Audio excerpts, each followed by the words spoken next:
Let me ask you something most cat owners have never been told. How many meals can a cat safely skip before not eating itself becomes a problem? 1 day? 3? A week? If you don't know the answer, don't worry. Almost nobody does. And yet research from feline health institutions suggests that with cats, the clock starts ticking far earlier than it does with dogs or with us.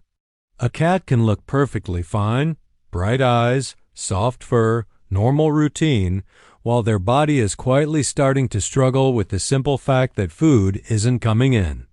That's the part nobody tells you at the pet store.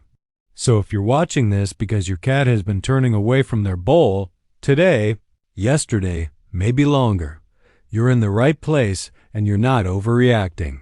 Noticing this early is exactly what a caring owner does. Over the next few minutes, I'll walk you through the 5 most important things to check when your cat stops eating: the mouth, the stress, the stomach, the bowl, and the nose. Plus 2 more awareness points researchers consistently flag, including the one that reframes this entire list.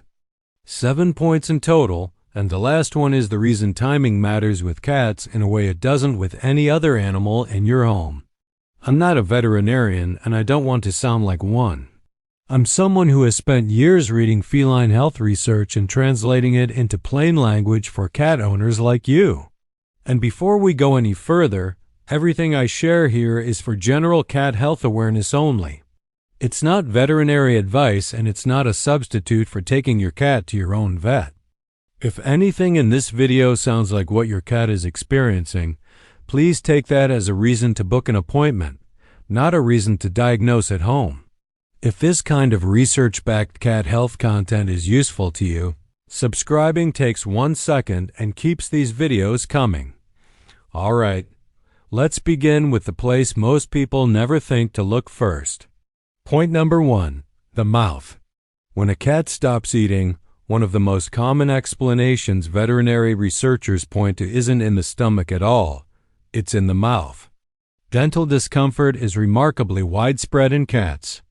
Research frequently cited by the Cornell Feline Health Center suggests that a majority of cats over the age of 3 show some degree of dental disease, things like inflamed gums, or a condition called tooth resorption, where the tooth structure slowly breaks down from the inside. Think about what that means in everyday terms. Imagine trying to enjoy your dinner with a cracked tooth. You'd still feel hungry. You'd still walk to the table. But the first bite would send a jolt through your jaw, and suddenly eating doesn't feel worth it anymore. Here's what this looks like in a cat. Your little one approaches the bowl with interest, maybe even enthusiasm. They sniff, they take a bite, and then they drop the food, or chew on one side, or pull their head back sharply, or walk away after just a mouthful or 2. Some cats even hiss at their own bowl, not because the food is wrong, but because they've started to associate the bowl with pain. That distinction matters, because from the outside it looks like pickiness. It's easy to say, "Oh, she's just being fussy again," but research suggests that what looks like fussiness is sometimes a cat quietly avoiding pain. The gentle awareness note here is simple. Watch how your cat eats, not just whether they eat. Dropping kibble, favoring one side, walking away hungry, those are observations worth writing down. And here's something important. What feels like a small observation to you can be genuinely useful information for a professional. If you're seeing patterns like this, that's worth mentioning to your vet at your next visit, or sooner if it's persistent. Only someone who can actually examine your cat's mouth can tell you what's going on in there. Now, you might assume that if the mouth were the problem, your cat would show it more obviously. But cats rarely do, which brings us to point 2, and honestly, this one surprises a lot of people. Point number 2, stress, not illness. Not the food, stress. Cats are creatures of routine, and their appetite is tied surprisingly tightly to how safe and predictable their world feels. Research from Ohio State University's veterinary program, work that's often referred to as the cat and home studies, found that When cats experience disruptions in their environment, they can show real physical responses, including changes in eating behavior. And here's the part that really matters. The disruptions don't have to be dramatic. A new piece of furniture, a house guest staying for the weekend, construction noise next door, a new baby, a new pet, even a different work schedule that changes when the house is quiet. To us, these are small ripples. To a cat, the whole pond has shifted. What does stress-related appetite change look like? Usually it's a cat who still shows some interest in food but eats less, or eats only when the house is calm, or suddenly insists on eating in a different spot. You might also notice other quiet changes riding alongside it: less grooming, more hiding, a cat who used to nap on the couch now napping under the bed. When I was reading through this research, I kept noticing the same pattern across study after study. The cats who stopped eating normally were almost always the cats whose environments had changed in the weeks before. It wasn't a coincidence. It was a thread. The awareness note here is to think like a detective about the last 2 or 3 weeks of your cat's life. What changed? What moved? Who arrived or who left?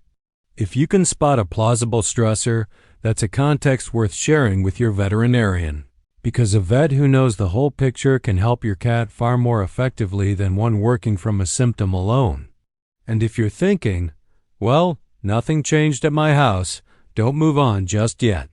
Because point 3 sits even deeper in the body, and it's the one where appetite loss becomes a message you really can't afford to file under wait and see. Point number 3, nausea. Here's something most cat owners don't realize. Nausea in cats almost never looks the way we'd expect. We picture vomiting, but veterinarians and researchers have long noted that cats frequently experience nausea without ever vomiting at all. Instead, they show subtler signs: repeated lip licking, swallowing when there's no food, drooling a little, sniffing food and then backing away as if the smell itself is the problem. And this matters enormously, because a nauseated cat isn't a cat who isn't hungry. A nauseated cat is often desperately hungry, but the feeling in their stomach overrules everything else. It's like being carsick at a buffet. The food can be right there, and your body still says no. The research behind this is sobering. Studies published in the Journal of Feline Medicine and Surgery have documented how gastrointestinal discomfort from a range of underlying causes commonly presents first as reduced appetite, sometimes for days before any other visible sign appears. That's the critical awareness point. Appetite loss can be the early chapter of a story, not the whole book. Which is exactly why a cat who has eaten poorly for more than a day or two, especially an adult cat who normally eats reliably, deserves attention, not just patience. Now I want to be clear about something, because this is the line I never cross in these videos. I cannot tell you what's causing nausea in your specific cat, and neither can any video. Only a This sounds almost too simple, but feline behavior research suggests feeding the environment matters more than most of us ever imagined. Organizations like International Cat Care and the American Association of Feline practitioners have published guidance noting that cats may avoid food when their bowl sits next to a water dish, near a litter box, in a noisy thoroughfare, or in a spot where they feel cornered while eating. Cats evolved eating alone, in safety, away from water sources and away from where they eliminate. A bowl pressed against the kitchen wall beside a rumbling dishwasher might check every box on our list and none on theirs. There's also the whisker question. Some cats appear sensitive to deep, narrow bowls where their whiskers press against the sides with every bite. The research on so-called whisker fatigue is still debated. Some veterinarians are skeptical, and I want to be honest about that. But many cat owners report that switching to a wide, shallow dish changed their cat's mealtime behavior noticeably. Whether it's whisker sensitivity or simply comfort, the observation stands. Some cats eat reluctantly from bowls that bother them.